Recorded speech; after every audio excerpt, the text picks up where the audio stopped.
DNA makes up who we are. Everything from the color of your eyes, to height, to taste, and even hairiness. Despite its importance, only recently has science been able to decode the millions of base pairs that make up the entirety of the human genome. Since this milestone, this has led to the countless new developments incorporating genes into healthcare. This include new immunotherapies, genetic diagnostic testing, and even the development of a new field, pharmacogenetics. Now, by using a swab from someone's mouth, their DNA can be extracted and analyzed using assays of different drug metabolites to solicit reactions. This information is then compiled into a report which tells people which drugs are safest to use and which ones to avoid. These new genetic tests even allow for the analysis of a person's DNA samples for pathogenic strains or mutations that indicate a susceptibility to cancer, though this is not a certainty. This type of report is called a hereditary cancer test, or CGX. It is these types of tests that identify genes such as BRCA, which cause breast cancer. But with any new technology, there are some potential drawbacks that must be recognized. The first barrier would be that different areas have different resources, such as doctors. Second, there are systematic barriers, rural versus metropolitan. And last, there are patient barriers, which include understanding. The biggest reason behind the existence of these barriers boils down to the healthcare industry, and more specifically, insurance companies. Since the development of genetic testing has developed so rapidly, law regarding research has not been clearly established.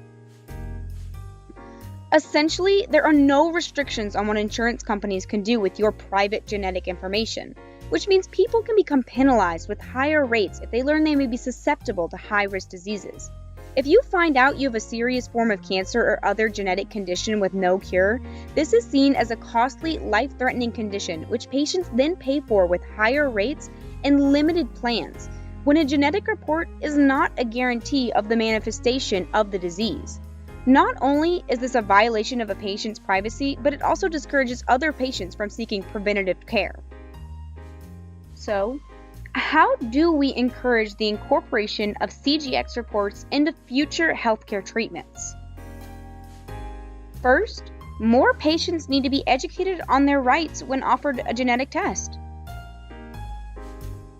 As of 2008, the Genetic Information Non-Discrimination Act was passed, which states that a person cannot be discriminated against in their healthcare insurance or employment based on their genes. This refers not only to pre-existing conditions such as genetic conditions that have manifested like missing limbs, but also pre-existing conditions unearthed due to PGX or CGX testing. However, not many people are aware of this law, so by educating more people on it, there will be more awareness and accountability. Though, unfortunately, this law does not include life insurance. To address this, more people should contact their representatives to have other insurance products included into the current act. If CGX reports are incorporated into healthcare treatments, this gives patients knowledge that they may have increased risk of developing certain cancers, which increases the likelihood that the cancer is caught at an early stage.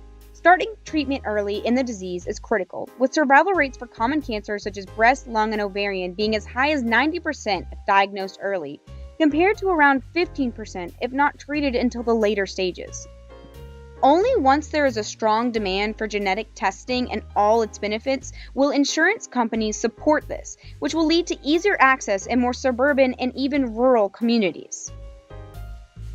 Thank you so much, and I hope you enjoyed. Please talk with your doctor and representative on making genetic testing available for all.